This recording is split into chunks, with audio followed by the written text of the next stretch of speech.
Here follows an extract from my book Artful Designs, available from Amazon. Chapter 16, Part 1. Carlton was the centre of attention as he connected power leads, hard drives and other technical paraphernalia.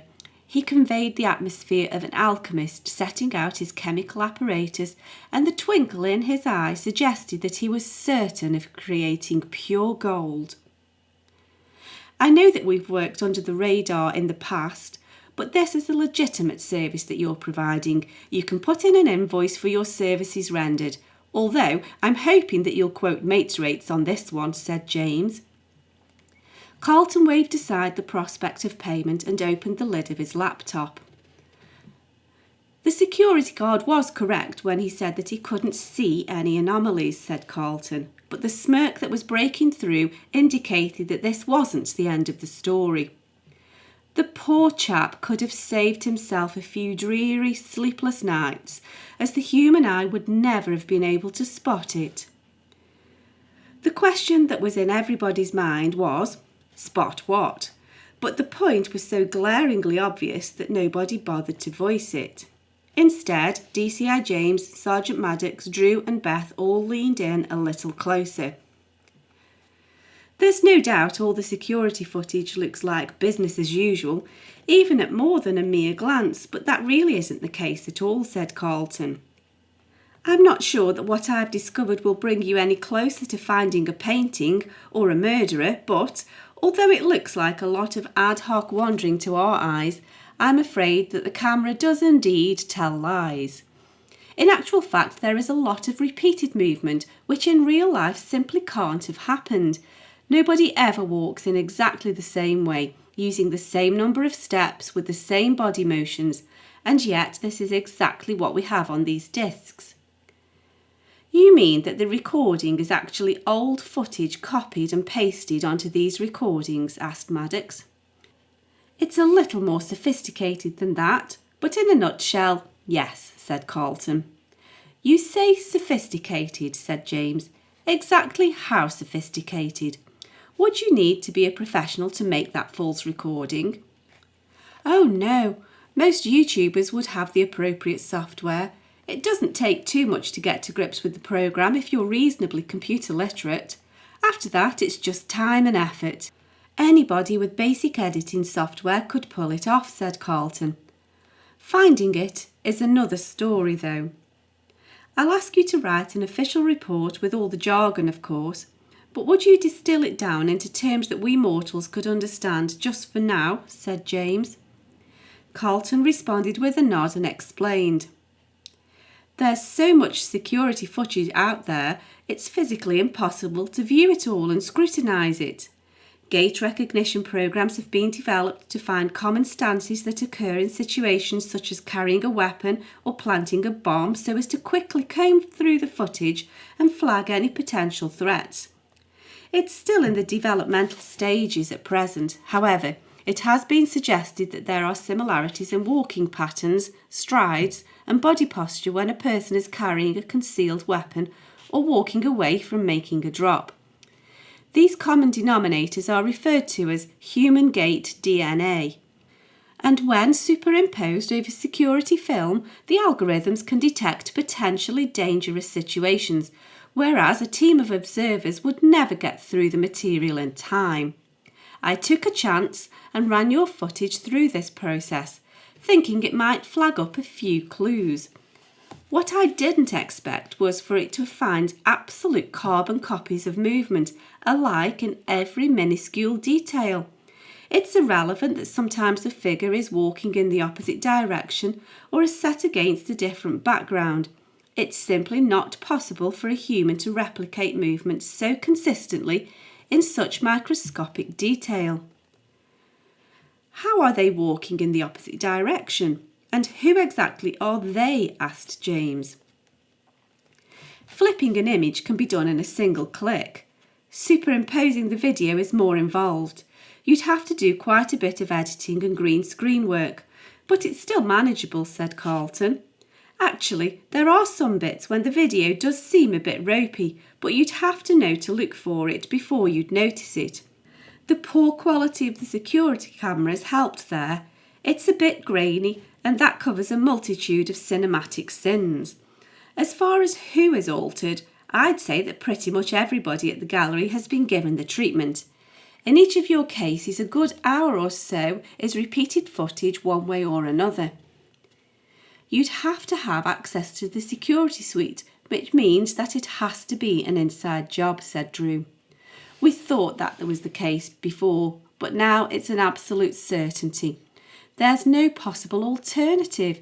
Who else could help themselves to a long-term loan of a security disc except one of us? The realisation that one of his colleagues, maybe even a friend, was a thief and probably also a murderer was obviously repellent, and Drew looked physically sickened.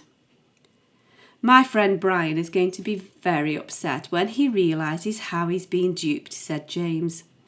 Understanding his brother-in-law's predicament, he laid a hand gently on Drew's shoulder. The only way to clear suspicion is to cast it on everybody and then, by a process of elimination, clear those who are innocent and see who is left. Who on the staff has such technical skills? Asked Maddox. Alternatively, who is utterly incapable of such technical wizardry? As Drew was the only one who could guess at such things, everybody fixed their attention on him. At first he shrugged his shoulders and shook his head, but realising that he at least needed to make an attempt for the sake of progress, he started to search his mind. Unless I'm very much mistaken, I doubt that either of the regular security guards could manage such stuff, Drew began. As far as I'm aware, they work from a crib sheet and press button A or button B as required, but don't think beyond that point. Or can't think beyond it. I know that they usually have to call Theo in when the computer has frozen and their flowchart of what to do doesn't clear the problem. So could Theo manage it? Asked Beth. He's reasonably computer savvy, but whether that stretches to video editing I couldn't say, said Drew. We don't imagine that Finn or his cronies could manage it, or do we? Asked Maddox.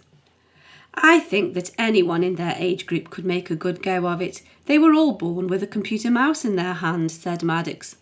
Scott has a graphics tablet and pen.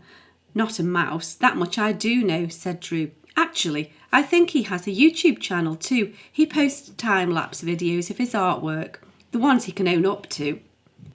James gave Drew a searching gaze, and when Drew realised the implications of what he'd just said, he jumped to save his young friend's reputation.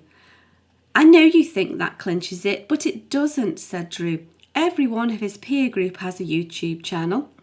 They all make videos, even if they've really got nothing to show or say. Vlogging is like writing a diary to them. They just film it on their phones and upload it, even if it's drivel. Nevertheless, we can't ignore it. You know that, Drew, said James. Let's look at it from another angle. Every investigating officer is always told to consider 3 elements: location, victim, and offender. In both the theft and the murder, the location is the same, the art gallery. The victim is linked to the world of art and museums. That much is obvious, as the stolen item is a piece of art. So far, the elements keep on overlapping.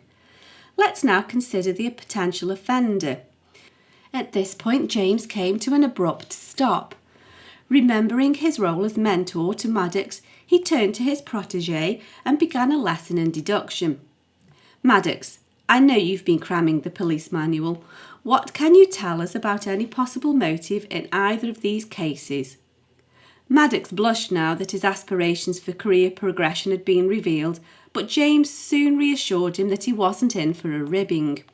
Taking hold of the opportunity to further his education, Maddox cautiously began to compose a hypothesis. Of course, we can only make an educated guess about the offender. What could the motive behind the murder be, he began. Sex and revenge are the most common motives, but an art-related crime is unlikely to be sex-related. The pure thrill of the crime is also unlikely. Revenge is always a possibility if the murder is linked to the theft, but the prospect of gain is the most obvious motive, I think. Surely that's universal in this case. Isn't anybody liable to benefit from owning a constable? Said Beth. Yes, they are, if they know what to do with it. Would you know how to shift a great masterpiece without getting caught? Let's consider the aspect of time. The artwork has always been there, so what's changed? Why now? Said James. We know that a painting was stolen years ago, and our victim was a likely candidate. But it didn't get him murdered back then, so what's new? Although both thefts were in the art circles of the Manchester galleries, this case has a very different feel to it. It's a different museum, and no doubt the staff will have changed many times since then, said Drew. That's a line of inquiry that we haven't yet pursued, said James. Maddox, we need to dig around in the records to see who was in the staff or on the periphery of the Whitworth and Mag at the time of the first theft, and see who's still on the scene now. However, we also need to think about what's new. Why now? One fresh face that I am sure of is our young friend Scott. I know you won't like it, Drew, but I'm afraid he's in for a grilling. For the full book of Artful Designs, available in paperback or as an ebook, follow the link in the cards in the description box or find details on my website at sharonbill.com. Thanks for listening.